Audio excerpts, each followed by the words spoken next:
আসসালামু আলাইকুম ওয়া রাহমাতুল্লাহি ওয়া বারাকাতুহু। প্রশ্ন হলো, ব্যক্তিগত এবং প্রাতিষ্ঠানিক প্রয়োজনে আমাকে নানা ডিভাইস ব্যবহার করতে হয়, বিভিন্ন ওয়েবসাইট এবং সোশ্যাল মিডিয়া ব্রাউজ করতে হয়। আমার ছেলেকেও কম্পিউটার এবং মোবাইল ফোন কিনে দিতে হয়েছে, যোগাযোগ এবং পড়াশোনার প্রয়োজনে তার কাজে লাগে। ডিভাইস এবং ইন্টারনেট ব্যবহার করতে গেলে চোখের জেনা এড়ানো খুবই কঠিন। এ বিষয়ে আপনার পরামর্শ, দিক নির্দেশনা কামনা করছি। কিভাবে এসব ব্যবহার করেও চোখের জেনা থেকে বাঁচা যেতে পারে? খুবই কঠিন কাজ, কিন্তু আল্লাহ রাব্বুল আলামিন বেশ কিছুটা অপশন আমাদের জন্য তৈরি করে দিয়েছেন। এটা আল্লাহ তাআলার অনুগ্রহ।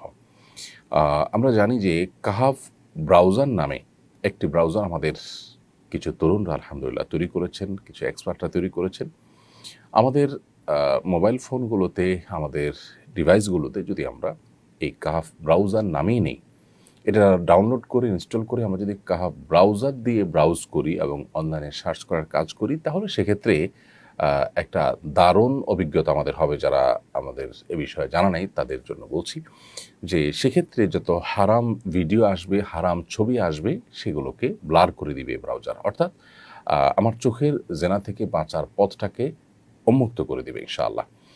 এবং একইভাবে বাচ্চাদের জন্য যে ডিভাইস দেওয়া হয়, কম্পিউটার হোক, মোবাইল হোক, সেখানে যদি কাহাফ কিডস এই অ্যাপ যদি ডাউনলোড করে নেওয়া হয়, সেক্ষেত্রে বাচ্চারা কাহাফ কিডসের মাধ্যমে যখন সব কাজগুলো করবে, তখন সেখানে তাদের ঈমান আমলের জন্য ক্ষতিকর এবং হারাম যে সমস্ত বিষয় আছে, বিশেষ করে ইউটিউবে বাচ্চাদের জন্য যে ফরম্যাটটা আছে, সেখানে যে সমস্ত হারাম, অশ্লীল কিংবা বাচ্চাদের ঈমান আমলের জন্য ক্ষতিকর হতে পারে সেরকম ভিডিওগুলোকে ব্লার করে দিবে। হাজার হাজার লক্ষ লক্ষ ভিডিও নিয়ে কাজ করে আলহামদুলিল্লাহ এর সাথে সংশ্লিষ্ট যে ভাইয়েরা, তারা অসাধারণ একটি কাজ করেছেন। যার কারণে বাচ্চাদের জন্য এই কাহাফ কিডস যদি দিয়ে দেওয়া হয়, তাতে একদিকে তারা হারাম যে সমস্ত বিষয় আছে, ধরুন তারা গেমস খেলবে, সেখানে এমনিতে শরিয়া আমাদেরকে গেমস খেলা ইত্যাদি নিরুৎসাহিত করে, তারপরেও যদি সেটা করতে যায় সে, তাহলে সেক্ষেত্রে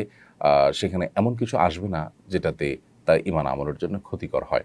ঠিক একইভাবে সে যদি ইউটিউবও সার্চ করে এই কাহাফ কিডস ইউজ করে, সেখানে দেখা যাবে যে যে সমস্ত ভিডিওগুলো তার জন্য হার্মফুল, তার ঈমান আমলের জন্য হার্মফুল, সেগুলো তার সামনে আসবে না। ঠিক একইভাবে এটা একটা দারুণ অভিজ্ঞতা যে আপনার বাচ্চাকে আপনি শুধুমাত্র এই কাহাফ কিডসের মাধ্যমে, অ্যাপের মাধ্যমে তাকে আপনি কন্ট্রোল করতে পারবেন, কতক্ষণ সে চালাবে, এরপরে অটোমেটিক বন্ধ হয়ে যাওয়া ইত্যাদি সহ নানান ফিচার আছে। তো এটা আল্লাহ তাআলার একটা বড় অনুগ্রহ যে আমরা বড়রা হই কিংবা শিশুরা, আমাদের যাদের অনলাইন ব্রাউজ করতে হয় এবং এ সমস্ত ডিভাইসে আমাদেরকে কাজ করতে হয়, তারা নিজেদের চোখের জেনা থেকে বাঁচানোর জন্য এক অসাধ্য সাধন করেছেন। এর সাথে সংশ্লিষ্ট ভাইয়েরা, আমি তাদের জন্য মনে প্রাণে দোয়া করি, আল্লাহ তাআলা তাদেরকে উত্তম বিনিময় দান করুন। এই সলিউশনটা যেহেতু আল্লাহ তাআলা আমাদের জন্য ব্যবস্থা করে দিয়েছেন, তারা আমার মনে হয় ফরজে কিফায়ার কাজটা করে দিয়েছেন।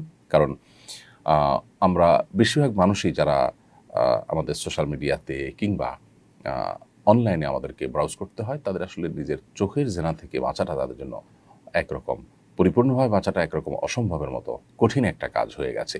তো আলহামদুলিল্লাহ, সেটা থেকে বাঁচাবার জন্য উম্মাহকে কারো না কারোর কাজ করা দরকার ছিল। সেই কাজটা কাহাফ কিডস এবং কাহাফ ব্রাউজার যারা আবিষ্কার করেছেন, এর ব্যবস্থাপনা যারা আছেন, তারা আলহামদুলিল্লাহ সেই ফরজে কিফায়ার কাজটা করে দিয়েছেন। এখন গুনাহ থেকে বাঁচাটা কিন্তু ফরজে আইন। কীভাবে বাঁচবো সেই পদ্ধতিটা আমাকে বের করতে হবে। সেটা আপনি আমি যে কাহাফ কিডস, কাহাফ ব্রাউজারের কথা বললাম, এর মাধ্যমে করেন, অথবা আত্মনিয়ন্ত্রণ শতভাগ করার মাধ্যমে আপনি করেন, সেটা আপনাকে করতে হবে। আল্লাহ তাআলা আমাদেরকে চোখের জেনা থেকে হেফাজত করুন, আমাদের ঈমান আমলকে হেফাজত করুন, আমাদের শিশুদেরকে ধ্বংসের হাত থেকে রক্ষা করুন।